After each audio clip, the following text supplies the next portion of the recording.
I am Threll, Communications Officer of the Velcari Dominion, and I would like to state for the record that I did not sign up for this. I signed up to relay surrender terms, log ceasefire paperwork, and occasionally translate threats into something that sounded diplomatic. That was the job.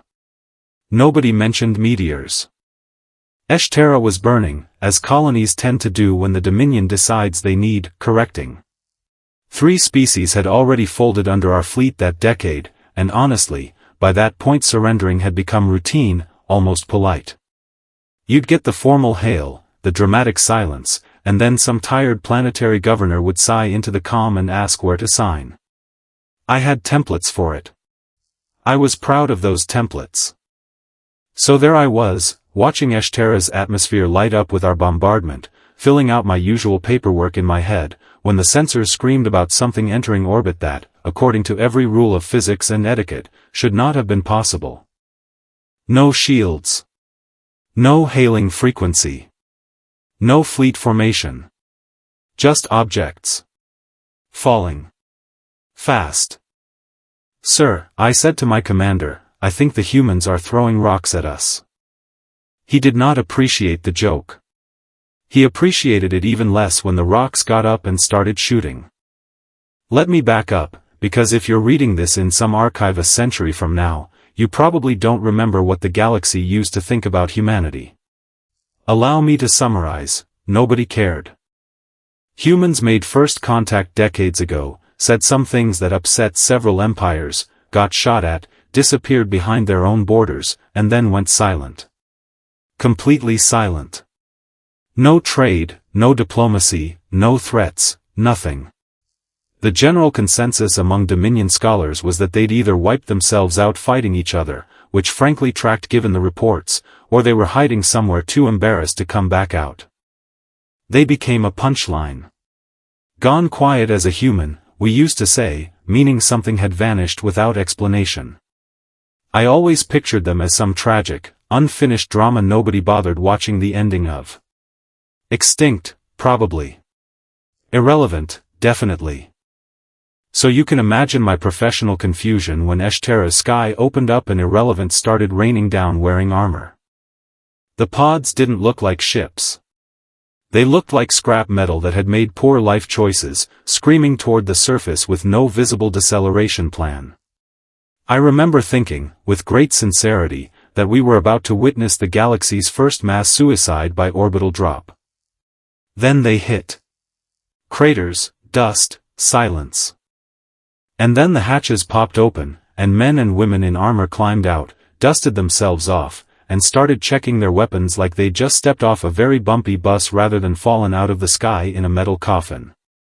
The one in front, tall, unshaven, entirely too calm, looked up at the smoke still clearing around him and said something that our translators picked up and immediately handed to me like it was a puzzle they refused to solve.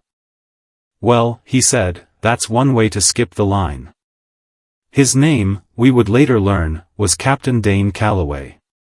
I want it on record that I did not find this funny at the time. I find it slightly funny now.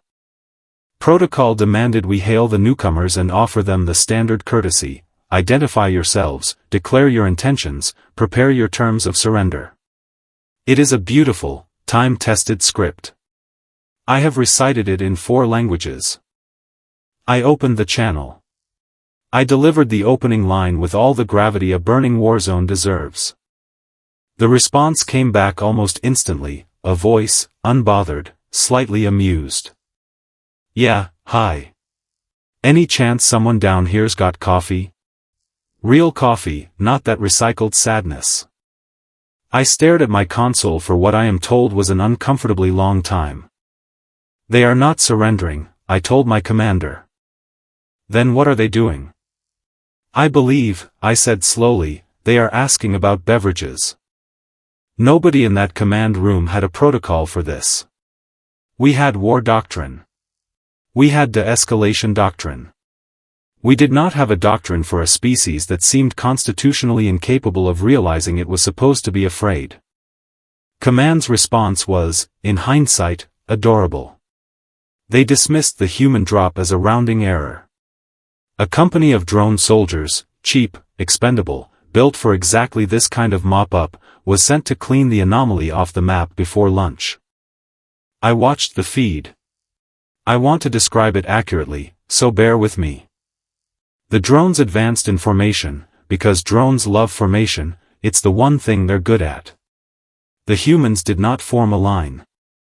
They did not stand still. They used the wrecked buildings, the craters, the smoke, like the battlefield was a game they'd played 1,000 times and gotten bored of winning. One soldier vaulted a collapsed wall while shouting something to a companion about owing him money now.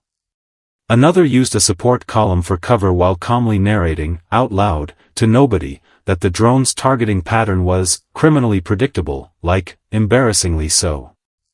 Calloway himself walked through open fire adjusting his rifle sight like the incoming shots were mildly annoying weather. The company of drones stopped existing in under 6 minutes. 6 minutes. I checked the timestamp 3 times because I refused to believe it the first 2. I reviewed the combat data that night with the specific kind of dread reserved for realizing you've badly misjudged something. Humans were supposed to be gone. Quiet. Irrelevant. The punchline.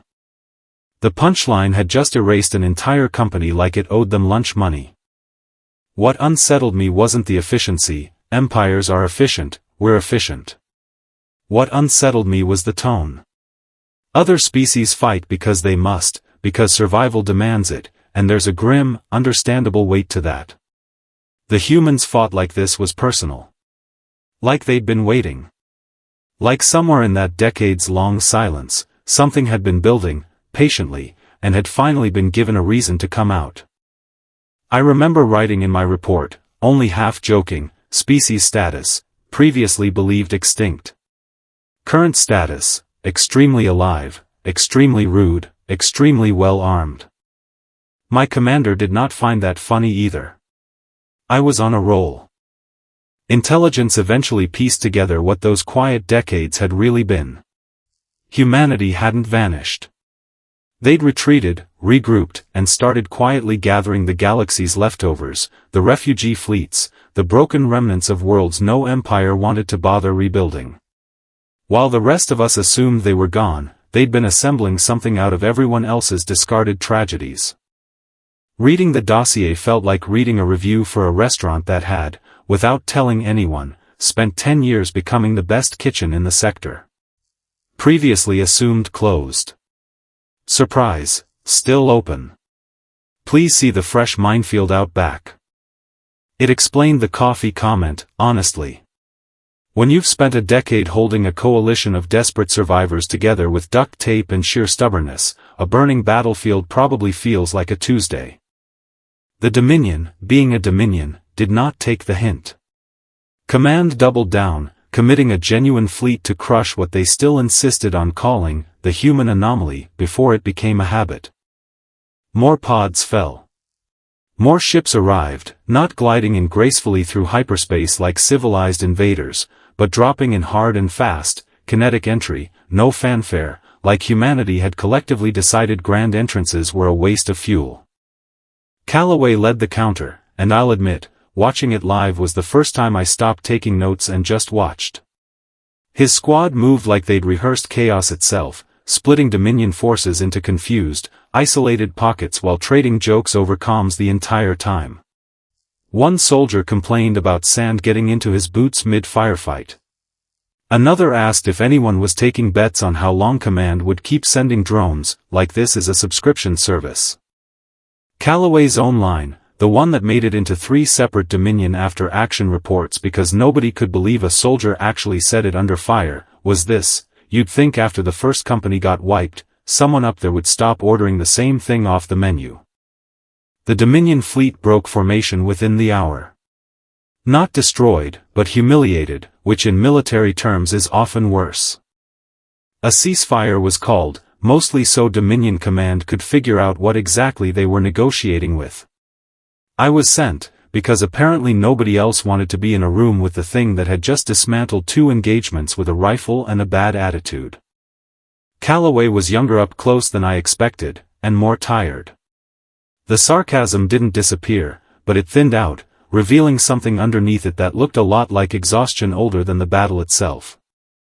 I asked him, formally, why humanity had stayed silent so long. "Would you announce yourself," he said, "while you were busy picking up the pieces of everyone your neighbors threw away?" I asked what he wanted from Eshtera. He shrugged. "Not much. Just don't want to watch another planet turn into a highlight reel for your fleet." It was the first time I understood that the jokes weren't arrogance.